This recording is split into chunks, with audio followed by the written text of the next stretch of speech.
You alright guys, my name is LivingDead69 and welcome to my 5th episode of my EA UFC series.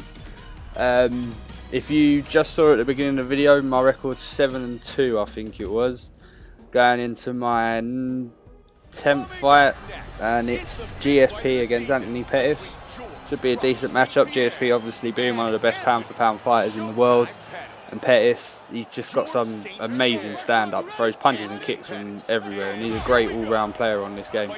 So it should be an interesting fight. Looks like the guy's just going to come out swinging. To a lot of people do in the lower divisions, like they don't really pay any attention to their stamina or anything, they just try and go for the instant knockout.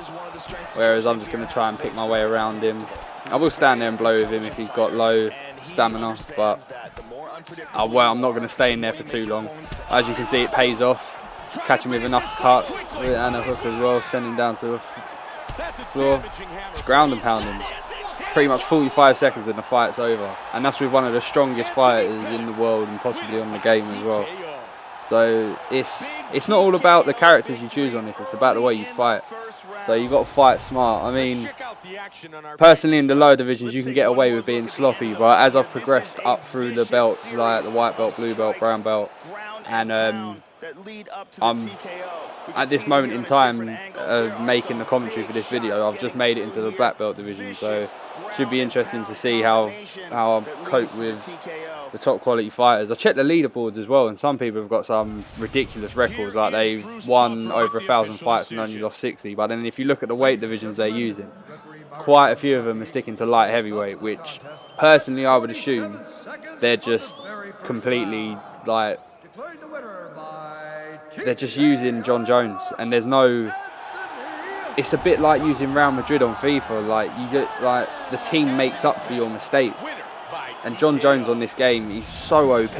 Like I hope they sort of nerf him on this, because there's a lot of fighters in the light heavyweight division that I really want to use. Like I wouldn't even mind using some of the like older guys like Chuck Liddell or anything like that. You can look, you can see there's a light heavyweight fight coming up now, but I'm so scared of people choosing John Jones that I will not choose a weak fighter. So got Gustafsson against Silva. Silva on this game is still a beast, but John Jones is on a whole nother level. So it should be good. You got two tall light heavyweights, like quite long. Well, I wouldn't say really lanky, but they're quite tall. They got long legs, so it should be a decent fight. Anderson Silva obviously being good at jiu-jitsu, and the way he picks people off in real life. Like the fight he done against Forrest Griffin, where he just dodged every punch and then just gave him a stiff jab, and that just knocked it. I think didn't Forrest break his jaw or something? He had a broken jaw after that fight or something. Can't remember. But and then obviously the Chris Weidman fight, the second fight where he broke his shin. That was stomach turning, man.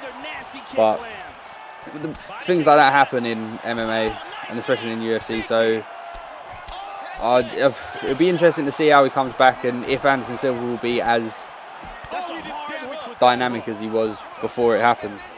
But I mean, I've seen stranger things. I mean, Adrian Peterson doing I think it was his ACL, like the season before last in the NFL, and he came back and almost had a record-breaking year, and nobody expected that because it's such a massive injury to damage your ACL that bad, and he came back and he just blew everyone out of the water.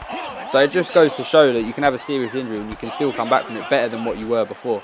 But yeah, back to the fight. It's a good stand-up fight at the moment. I've just figured out the spinning back fist move with Gustafsson, so I'm just trying to knock him out with that, trying to throw a few combos and then work that in there. As you can see, I've been working away at his head and now starting to work away at his body, so he doesn't get too familiar with what I'm doing. And the flying knees on this are deadly as well. If you can time it right when somebody goes shooting for a takedown, like they go flying from one end of the octagon to the other. But yeah, like he's just trying to figure out what he's doing. Don't want to get caught up in any big counter shots. I don't want to leave myself open either, because I hate getting knocked out on this game. It kills me. Personally, I would like to submit more people, but at the beginning, when I started this series, I didn't want to go to the ground thinking I've got better ground skills than someone, and then they get me down and keep me on the floor. Keep me on the floor and then just ground and pound me. So I wanted to stick to the stand-up because I knew a lot of people would treat this like a boxing game and they just go They just go for it without actually thinking about what they're doing. Oh, nice kick there, Silver. That kick gets me. I always think they're going for a body kick, and then out of nowhere, it just like heel kick to the head. Fuck.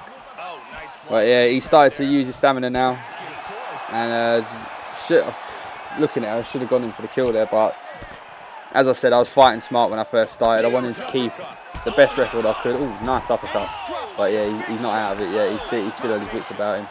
You'll notice if they go to the ground like that, if they're sprawled out on the floor and their arms are out wide, then they've been rocked a bit. But if they go down and they look like they're going to pull guard, don't jump into it. Especially if they've got someone like one of the Diaz brothers or Vadum or I'm trying to light heavyweight Nogueira, Frank Mir even. I was saying that I was watching the video, the fight where Frank Mir actually like tapped out Nogueira with that Kimura, and like you actually see the moment where Nogueira's arm just it like snapped, or it's like it just comes out of socket. It's like as much as I'll like sort of like shiver at it, it's amazing to watch. And I think that was the first time Nogueira had ever been tapped out. So kudos to Frank Mir for that. I don't think anybody expected that. So yeah, second round.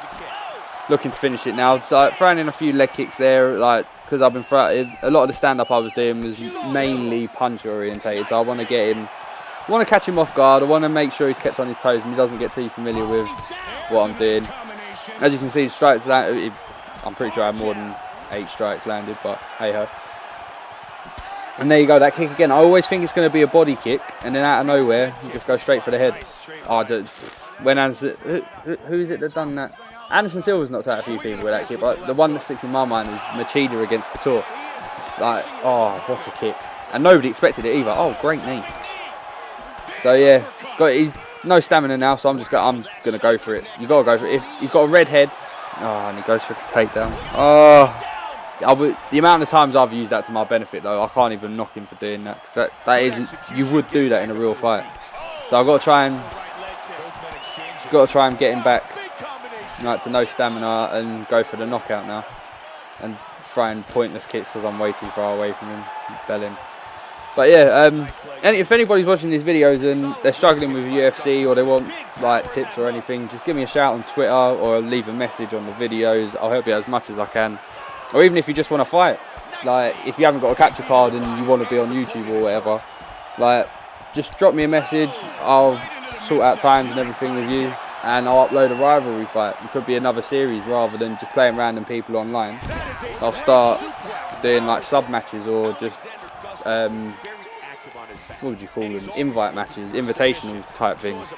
So yeah, I don't just want like this series to be all about me going through online. Like if you want to get involved or if there's anything you need help with, just give me a shout. Like I'll happily give you a hand. Personally, I think the more people that learn how to play this game properly, the better it can be. Oh, what a spinning back fist. He's rocked against Cage. Oh, come on, finish him. I wouldn't mind. I actually know what happens yet. I'm still getting involved in these videos. It's the first time I've watched it since I've edited it, to be honest. But yeah, another knockout, so can't really complain. I'd love to win more fights by a submission, but if the knockout's there, obviously I'm not just going to ignore it and then just go for takedowns and submissions and not get the wins. So yeah, as I said before, if you need any help with a game or you want a match or you want to be on YouTube or whatever, just give me a shout. I'll arrange it with you and we'll see what happens. But yeah, another win, obviously, and keep moving up the ladder, try to move up the divisions. Anyway guys, that's coming to the end of the episode now. I hope you enjoyed it and I hope you come back for more, and I hope you enjoy the videos that will have live commentary on from episode 7 onwards, and there should be a few. So yeah, peace guys.